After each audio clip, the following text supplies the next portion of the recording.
আইসার প্রো 11 বড় এক্সপি গাড়িটিতে একটু ডিফারেন্ট কিছু দেখছি। গাড়িটিতে পিছনেরটা লাগানো আছে 8/25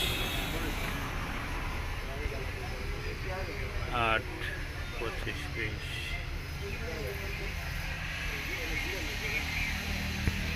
আর ডিফারেন্ট হচ্ছে সামনে টায়ারটা হচ্ছে 9/20।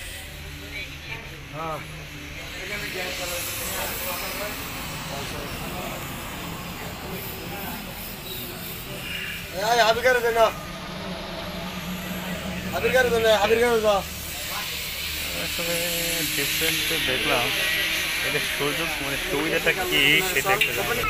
পিছনে 8/25, সামনে 9/20টার সুবিধাটা কি? ওই যে ওভার দামটা নিয়ে ওভার দাম টানার জন্য এটা কি ইফেক্ট পড়ে? ইফেক্ট পড়ে এটা কি? সামনে 8% আপনার লিক বেশি হয়ে যায়। ও আচ্ছা আচ্ছা, এই জন্য লোড ক্যাপাসিটি বেশি, এই জন্য এটা করছে। এরপর আপনার আছে এই সামনে শুরুটা এটা আপনার তাড়াতাড়ি খাওয়া লাগে আর কম জানি না